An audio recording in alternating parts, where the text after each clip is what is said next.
दोस्तों नमस्कार, मैं आपका भूपेंद्र नारायण सिंह। आज आपकी मुलाकात एक ऐसे शख्सियत के साथ कराऊंगा जिसकी बातों पर केंद्र की मोदी सरकार और हरियाणा की बीजेपी सरकार जरा भी गौर करती तो पेपर लीक कांड नहीं होता और आज लाखों छात्रों की आंखों में आंसू नहीं होते। उस शख्स का नाम है श्री रणदीप सिंह सुरजेवाला।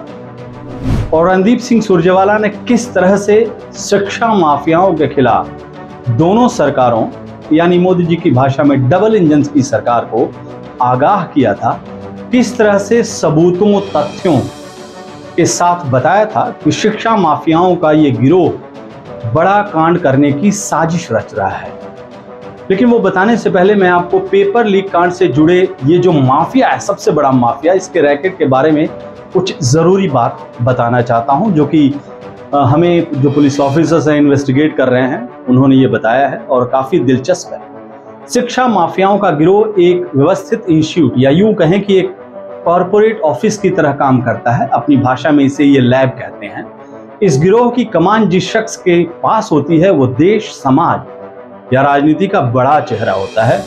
सामान्य तौर पर लोग सोच भी नहीं सकते हैं कि इतना बड़ा शख्स पेपर लीक कांड का कर्ता धर्ता होगा। वैसे सोचना कोई बड़ी बात नहीं है, जब माफिया ही कहा जा रहा है तो आप समझ सकते हैं। शिक्षा माफिया की दुनिया में ऐसे शख्स को स्लीपिंग पार्टनर कहा जाता है। स्लीपिंग पार्टनर इसलिए कहा जाता है क्योंकि ये पर्दे के पीछे रहकर पूरे कांड को इस तरह से मैनेज करता है कि किसी की जांच आंच कभी इस तक नहीं पहुंचे।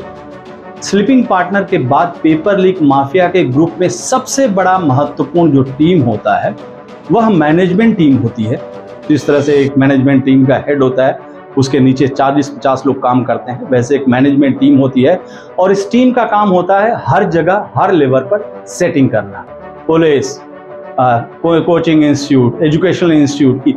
और इस मैनेजमेंट टीम के स्लीपिंग पार्टनर के रसूख और उसकी पहुंच के दम पर ही ये अपना काम करती है।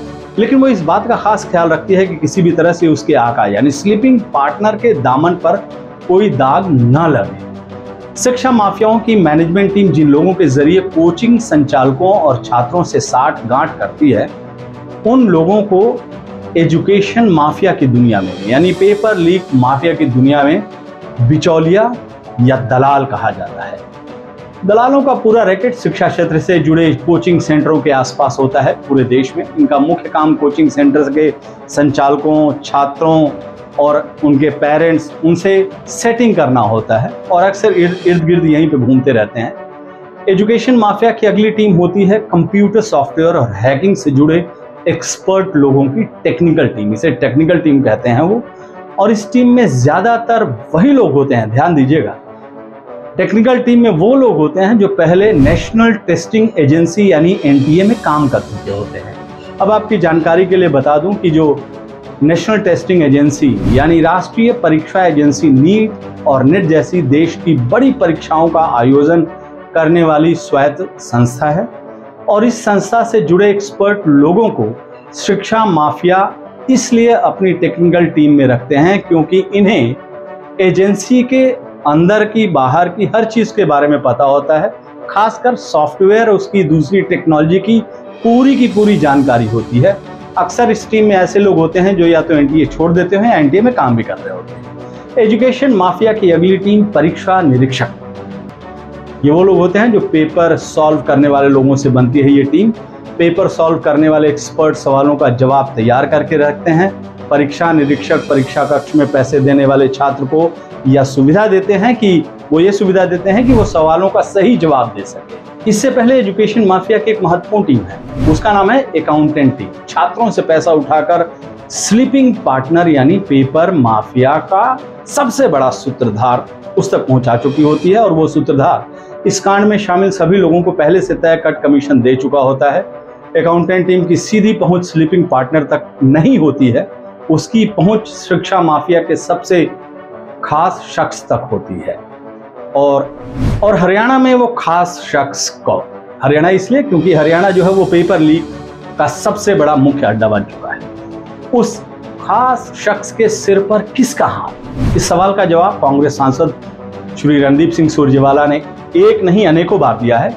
शिक्षा माफियाओं और उनके राजनीतिक आकाओं से लंबी लड़ाई लड़ रहे सांसद श्री रणदीप सिंह सुरजेवाला ने साल 2021 से लेकर अब तक साल 2024 तक शिक्षा माफियाओं के खिलाफ करीब हर महीने एक बड़ा खुलासा किया। मीडिया के सामने, सोशल मीडिया पर, अखबारों में, प्रिंट में या टेलीविजन में, सब जगह। और इस दौरान 46 बार उन्होंने प्रेस कॉन्फ्रेंस करके देश भर की मीडिया को शिक्षा माफियाओं और उनके राजनीतिक आकाओं के खिलाफ सबूत मुहैया कराए हैं। चलिए देखते हैं। ये देखिए 16 दिसंबर 2021 का श्री रणदीप सिंह सुरजेवाला का ट्वीट। अपने ट्वीट में उन्होंने सबूतों के साथ साबित किया था कि हरियाणा के तत्कालीन मुख्यमंत्री मनोहर लाल खट्टर के पेपर लीक कांड के आरोपी के साथ गहरे रिश्ते हैं। अखबार की कटिंग भी जोड़ी है साथ में, और खट्टर साहब उनके साथ ऑनलाइन संवाद करते हुए, फोटो भी देख लीजिए आप, संवाद कर रहे हैं जिस व्यक्ति ने पेपर लीक किया। 13 मार्च 2024 को अपने ट्वीट में सुरजेवाला ने सबूत के साथ दावा किया था कि देश का पेपर लीक माफिया हरियाणा से काम कर रहा है। 28 मार्च 2018 को श्री रणदीप सिंह सुरजेवाला ने मोदी सरकार को कहा था, Modi government should be renamed as paper leak government. आज जो कह रहे हैं वो 2018 में श्री रणदीप सिंह सुरजेवाला ने कहा था। आज से 3 साल पहले 16 दिसंबर 2021 को श्री सुरजेवाला ने नीट पेपर के लीक माफिया का खुलासा किया था। हरियाणा का पेपर लीक माफिया अब नीट जेईई के पेपर हैक करने में भी सरगना। आरोपी बता रहा है खुद को बीजेपी का नेता। खुलेआम चल रहा है पेपर पास कराने का धंधा। क्या अब भी खट्टर सरकार के संरक्षण का और सबूत चाहिए? पेपर लीक खट्टर सरकार, ये हैशटैग उन्होंने उस पर चलाया था। 3 सितंबर 2021 को उन्होंने मीडिया को बताया कि खट्टर सरकार में हरियाणा 2021 में उन्होंने बताया कि हरियाणा बना पेपर लीक माफिया व पेपर बेच माफिया का केंद्र। लाखों करोड़ों युवाओं का भविष्य अधर में। चलिए आगे बढ़ते हैं। 13 मार्च 2023 को श्री सुरजेवाला ने फिर भाजपा सरकार को घेरा और कहा कि क्या खट्टर साहब भाजपा द्वारा युवाओं की जिंदगी छीनने का यही गुजरात मॉडल हरियाणा में भी लागू करना चाहते हैं? प्रदेश में पिछले 8 सालों में विद्यालय परीक्षाओं से लेकर HSSC, HPSC तक के सभी पेपर लीक हो रहे हैं।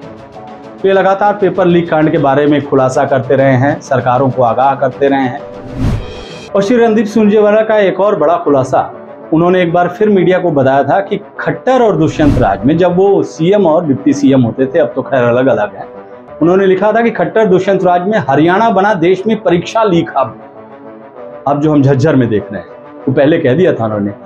आगे लिखते हैं कि हर भर्ती पेपर लीक घोटाले में जांच के नाम पर सिर्फ लीपापोती करती है खट्टर सरकार। बिना सरकारी सफेद पोशों के संरक्षण के इतने पेपर लीक घोटाले संभव नहीं। नीट उच्च न्यायालय के किसी सिटिंग जज से हो उच्च स्तरीय न्यायिक जांच। पेपर लीक माफिया का सबसे बड़ा खिलाड़ी स्लीपिंग पार्टनर होता है। हाँ, आपको बताना भूल गए कि अब खट्टर साहब केंद्र में मोदी सरकार साहब के खास मंत्री हैं। हरियाणा से मुख्यमंत्री हटने के बाद मोदी जी ने अपना मंत्री बनाया है खास।